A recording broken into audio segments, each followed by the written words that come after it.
LLB পড়াকালীন আমরা 5 বন্ধু মিলে একটি সংগঠন তৈরি করেছিলাম, যেটার মাধ্যমে আমরা বিনামূল্যে সকলকে রক্তদান করতাম এবং রক্তদান করার জন্য মানুষকে উদ্বুদ্ধ করতাম। এই সংগঠনের মাধ্যমে আমাদের সাথে যুক্ত হয়েছিল আমাদের আশেপাশের ইউনিভার্সিটির অনেক মানুষরা, যারা নিজেরাও রক্তদান করতো, এর পাশাপাশি তাদের যারা পরিচিত ব্যক্তিরা আছে তাদেরকে রক্তদান করার জন্য উদ্বুদ্ধ করত। এই সংগঠনের মতনই যে সমাজ কল্যাণমূলক যেসব সংগঠন আছে সেই সংগঠনগুলোকে সোসাইটিজ বলা হয় বা ফাউন্ডেশন বলা হয়। এই সোসাইটি বা ফাউন্ডেশনের মাধ্যমে আপনি এবং আপনার আশেপাশে যারা যারা আছে আপনারা সমাজ কল্যাণমূলক কিছু কাজ করতে পারেন, পাশাপাশি আরও এরকম অনেক ধরনের কাজ করতে পারেন যেগুলো আপনাদের লাইক মাইন্ডেড ইন্টারেস্টকে সাপোর্ট করে। তো আজকে নতুন একটি ভিডিও দেখার জন্য আপনাকে আমন্ত্রণ জানাচ্ছি। আমি Ayman Rahman Khan, advocate and barrister ল। আজকে আমি সোসাইটিজ রেজিস্ট্রেশন এবং এনজিও রেজিস্ট্রেশন নিয়ে কিছু কথা বলবো এবং কিভাবে সুন্দরভাবে আপনি এই কাজটি সম্পন্ন করতে পারবেন, যাতে আপনার যে প্রতিষ্ঠানটি আছে সেটা সুন্দরভাবে পরিচালনা করতে পারবেন ভবিষ্যতে। তো ভিডিও শুরু করার আগে অনুরোধ করছি আমার এই চ্যানেলটিকে সাবস্ক্রাইব করুন এবং ভিডিওটি পুরো না টেনে দেখুন।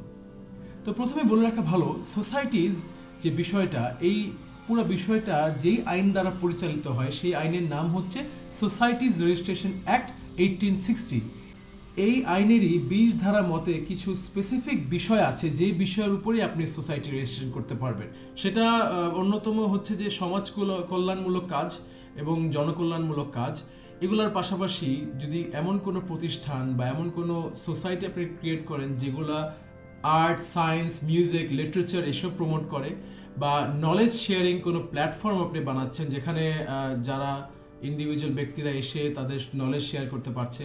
হতে পারে প্রাণী ও পশুদের জন্য কল্যাণমূলক সংগঠন, বা আরও হতে পারে এমন কোনো সংগঠন যেটার মাধ্যমে আপনারা দেশের জন্য বা মানুষের সার্বিক কল্যাণের জন্য কোনো কাজ করতে চান বা করছেন, সেগুলাই সোসাইটি হিসেবে আপনি রেজিস্ট্রেশন করতে পারেন। তো এখন জেনে নেওয়া যাক একটি সোসাইটি আপনি কিভাবে রেজিস্ট্রেশন করবেন। তো এই সোসাইটি রেজিস্ট্রেশন করাটার প্রসেসটা অনেকটা কোম্পানি রেজিস্ট্রেশন করার মতনই, কারণ আপনার এই সোসাইটি রেজিস্ট্রেশন করতে হলে আপনাকে register of joint stock companies and ফার্মসে যেতে হবে। এই আরজেএসসির ওয়েবসাইটে প্রথমত আপনাকে নেম ক্লিয়ারেন্সের জন্য আবেদন করতে হবে। তো এই নেম ক্লিয়ারেন্স, যেটা আমি আগের একটা ভিডিওতে বলেছিলাম যে আপনার যে সোসাইটি যেটা আছে সেটার নাম, একটা ইউনিক নাম সিলেক্ট করে সেই নেম ক্লিয়ারেন্সের জন্য আপনি আরজেএসসির ওয়েবসাইটে আবেদন করবেন। একটি প্রেসক্রাইব ফি আছে, ওই ফিটা জমা প্রদান করার পরেই আপনার নেম ক্লিয়ারেন্সের আবেদনটা সম্পন্ন হবে। এবং যদি কোনো ভেজাল না থাকে বা ঝামেলা না থাকে তাহলে 2 দিনের মধ্যে আপনি নেম ক্লিয়ারেন্সের সার্টিফিকেটটা পেয়ে যাবেন।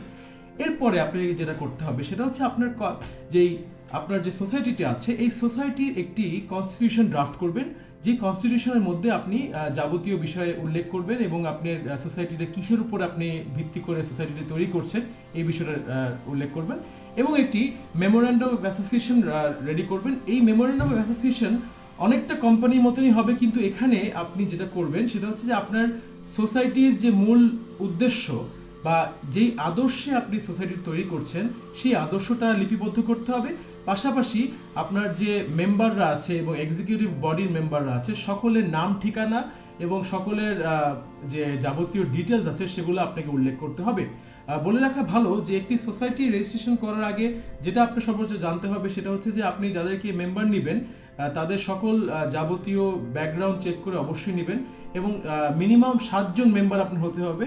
7 জন মেম্বারের মধ্যে 4 জন থাকবে এক্সিকিউটিভ বডির মেম্বার এবং বাকি 3 জন থাকবে জেনারেল মেম্বার। তো এই সকলের যে ডিটেলস আপনি এমওএতে আপনি উল্লেখ করবেন এবং কার কি রোল আছে বা কার কি ভূমিকা আছে এই বিষয়টা উল্লেখ করবেন। এমওএতে আর একটা বিষয় উল্লেখ করবেন, সেটা হচ্ছে যে আপনারা কি যদি কোনো ধরনের ডোনেশন পেয়ে থাকেন বা কেউ যদি আপনাদেরকে স্পন্সর করে সেই বিষয়গুলো আপনার অবশ্যই উল্লেখ করতে হবে, এবং আর্থিক যে ব্যবস্থাপনা কিভাবে হবে আপনাদের সোসাইটি এই বিষয়টা উল্লেখ থাকতে হবে। তো এই কনস্টিটিউশন এবং এই মেমোরেন্ডাম অফ অ্যাসোসিয়েশন এবং পাশাপাশি আপনাদের যে মেম্বারদের এনআইডি কার্ড, পাসপোর্ট সাইজের ছবি, এগুলো সব কিছু আপনার সাথে রেখে এটি আপনি নিয়ে চলে যাবেন আরজেএসসিতে। সো বেসিক্যালি আরজেএসসিতে যাওয়ার পরে আপনাকে যেসব ডকুমেন্টগুলো দিতে হবে তাদের সামনে যে দিতে হবে সেটা হচ্ছে যে প্রথমে আপনার নেম ক্লিয়ারেন্স সার্টিফিকেট, আপনার রেজিস্ট্রেশন ফি, একটি রেজিস্ট্রেশন ফি প্রদান করতে হয়, ওই ফি এর যে সার্টিফিকেট, ওই ফি এর যে রিসিপ্টটা আছে ওই রিসিপ্টটা, পাশাপাশি আপনার এমওএ এবং কনস্টিটিউশন। এই ডকুমেন্ট, এই যাবতীয় ডকুমেন্টগুলো আপনি নিয়ে যখন জমা প্রদান করবেন, তখন আরজেসি যে কাজটি করবে সেটা হচ্ছে যে আরজেসি এটার উপর একটি ইনভেস্টিগেশন লঞ্চ করবে। ইনভেস্টিগেশনের দায়িত্ব তারা দিবে এনএসআইকে, ন্যাশনাল সিকিউরিটি ইন্টেলিজেন্সকে, এবং এনএসআই এই যে যাবতীয় যে সোসাইটির যে আপনার ইনভেস্টিগেশন সেটা চালু করবে। ইনভেস্টিগেশনের জন্য তারা আপনার কাছে আসতে পারে এবং আপনার যে সকল মেম্বার আছে তাদের সবাইকে অ্যাপ্রোচ করতে পারে। তারা আপনার প্রতিষ্ঠানের নাম জিজ্ঞেস করবে, প্রতিষ্ঠানের ঠিকানা জিজ্ঞেস করবে, পাশাপাশি কবে এই প্রতিষ্ঠানটি প্রতিষ্ঠিত হয়েছিল সেই বিষয়ে জানতে চাবে। পাশাপাশি প্রতিষ্ঠাতার নাম, আপনার এই সোসাইটি বা ফাউন্ডেশনের যে প্রতিষ্ঠাতা আছে তার নাম, ঠিকানা, এগুলো জানতে চাবে। আপনার প্রতিষ্ঠানের যে কনস্টিটিউশন বা এমওএ আছে, এই এমওএতে উল্লেখিত যেই আদর্শ বা যেই আপনাদের অবজেক্টিভ আছে এই বিষয় নিয়ে তারা জানতে চাবে বিস্তারিত। তাদেরকে এই বিষয়টা অবশ্যই ক্লিয়ারলি বুঝিয়ে বলবেন। পাশাপাশি তারা সকল যে এনআইডি কার্ডগুলো আছে সেই এনআইডি কার্ডের ফটোকপি, এক সেট ফটোকপি, পাশাপাশি পাসপোর্ট সাইজ ছবি, এগুলো সব কিছু তারা চাবে, তাদেরকে দিতে বাধ্য থাকবেন। এবং আপনি যে অফিস ভাড়া নিয়েছেন এই সোসাইটির জন্য যে অফিসটা আপনি নিয়েছেন, সেই অফিসের যে চুক্তিপত্র আছে, বাড়ি ভাড়া চুক্তিপত্র, সেই তারা দেখতে চাবে। আপনাদের মেম্বারদের মধ্যে যদি কেউ সরকারি চাকরিজীবী হয়ে থাকে, তো সরকার থেকে তাদের প্রাপ্ত এনওসি, যে এই নো অবজেকশন সার্টিফিকেট, এই এনওসিটা যদি তারা নিয়ে থাকতে পারে, সেই এনওসি প্রদান করতে হবে। আর আপনাদের সোসাইটির মেম্বারদের মধ্যে কেউ যদি ফরেন কোনো দেশে কোনো চাকরিজীবী হয়ে থাকে, তো ওই দেশের যে এমপ্লয়ার আছে সেই এমপ্লয়ারের কাছ থেকে এনওসি আনতে হবে। তো এই ডকুমেন্টের পাশাপাশি তারা আপনাকে আরও অনেক কিছু প্রাসঙ্গিক প্রশ্ন করতে পারে, যেগুলার উত্তর আপনি অবশ্যই রেডি রাখবেন। এবং এই সব কিছু করার পরে তাদের ইনভেস্টিগেশন সম্পন্ন হবে, এবং ইনভেস্টিগেশন সম্পন্ন হওয়ার পরে তারা একটি রিপোর্ট আরজেসি থেকে জমা দিবে। এই রিপোর্টটা আইদার হতে পারে নেগেটিভ বা পজিটিভ, এটা ডিপেন্ড করছে যে আপনার সব কিছু যদি কনফ্লিক্ট মুক্ত থাকে বা কোনো ধরনের নেগেটিভিটি না থাকে, তাহলেই তারা একটি পজিটিভ রিপোর্ট দিবে। এবং এই পজিটিভ রিপোর্টের উপর ভিত্তি করেই আরজেসি আপনাকে সার্টিফিকেট অফ রেজিস্ট্রেশন দিবে আপনার সোসাইটির জন্য। শুধুমাত্র তখনই আপনার সোসাইটিটি প্রপারলি রেজিস্টার্ড হয়ে যাবে এবং আপনি সুন্দরভাবে তা শুরু করতে পারবেন। এখন আমরা জেনে নিতে পারি যে কিভাবে এনজিও রেজিস্ট্রেশন করা যায় বাংলাদেশে। একটি এনজিও নিবন্ধন করার 3টি প্রকার আছে বাংলাদেশে। প্রথম প্রকারটা হচ্ছে যে এনজিও অ্যাফেয়ার্স ব্যুরো, যেটাকে বলা হয় এনজিও এবি, এর মাধ্যমে আপনার এনজিওটি আপনি নিবন্ধন করতে পারবেন। দ্বিতীয়ত, আপনি আরজিএসসির মাধ্যমে রেজিস্ট্রেশন করতে পারবেন। এবং তৃতীয়ত, সমাজ কল্যাণ অধিদপ্তরের মাধ্যমেও আপনি আপনার এনজিওটিকে রেজিস্ট্রেশন করতে পারবেন। তো আমরা এখন জানবো এনজিও এবির মাধ্যমে আপনি কিভাবে রেজিস্ট্রেশন করতে পারবেন। প্রথমেই এনজিও এবিতে গিয়ে একটি স্পেসিফাইড ফর্ম আছে এই এনজিওর জন্য, সেই স্পেসিফাইড ফর্মটি ফিল আপ করার পাশাপাশি আপনি রেজিস্ট্রেশন ফিসে জমা দিবেন। এবং এটার পাশাপাশি আপনি letter of intent, constitution of your NGO, এবং এই যে রেজিস্ট্রেশন ফি জমা দিয়েছেন সেটার ট্রেজারি চালানের একটি কপি, এই সকল ডকুমেন্টগুলো আপনি এনজিও এবিতে জমা প্রদান করবেন।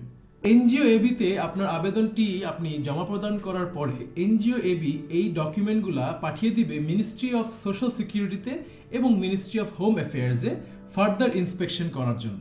এই দুটো মিনিস্ট্রি আপনার ডকুমেন্ট যখন এনজিও এবি থেকে রিসিভ করবে, তারা একটি ইনভেস্টিগেশন স্টার্ট করে দিবে এবং ইনভেস্টিগেশনের দায়িত্ব দিবে আইদার এসবি পুলিশকে অথবা এনএসআইকে। তো এনএসআই বা এসবি পুলিশ আপনার একটি ব্যাকগ্রাউন্ড চেক করবে এনজিওর, এবং যে সোসাইটির মতনই এনএসআই সকল ধরনের ডকুমেন্ট আপনার কাছ থেকে তারা চেতে পারে, বা এসবি পুলিশ আপনার কাছ থেকে সিমিলার ডকুমেন্টগুলো চেতে পারে, কথাবার্তা জিজ্ঞেস করতে পারে, বা যাবতীয় ডিটেলস আপনার কাছ থেকে তারা জিজ্ঞেস করতে পারে। এবং এনএসআই বা এসবি পুলিশের এই ক্লিয়ারেন্স যখন এই মিনিস্ট্রি পাবে, মিনিস্ট্রি পাওয়ার পরেই এটা এনজিও এবিকে তারা ইনফর্ম করবে। মিনিস্ট্রির কাছ থেকে এই ক্লিয়ারেন্সটা পাওয়ার পরপরই আপনাকে এনজিও এবি একটি রেজিস্ট্রেশন ইস্যু করে দিবে, এবং তারপরেই আপনি এনজিওটি সুন্দরভাবে পরিচালনা করতে পারবেন। তো এই ছিল সোসাইটি এবং এনজিও রেজিস্ট্রেশনের কিছু সিম্পল পদ্ধতি। এই পদ্ধতির মধ্যে একটু ডিফারেন্ট হতে পারে যখন আপনি ফরেন ডোনেশন রিসিভ করছেন বা এমন কিছু সিচুয়েশন হয়ে থাকে, তখন আপনার পদ্ধতি একটু ডিফারেন্ট হতে পারে, যেটা নিয়ে আমি পরবর্তী ভিডিওতে আলোচনা করব। এতক্ষণ সাথে থাকার জন্য অসংখ্য ধন্যবাদ। তো আমার এই ছোট্ট চ্যানেলটিকে সাবস্ক্রাইব করার একটি ছোট্ট অনুরোধ থাকলো, আর পাশাপাশি আগামী ভিডিও দেখার জন্য আপনার সকলকে আমন্ত্রণ জানাচ্ছি।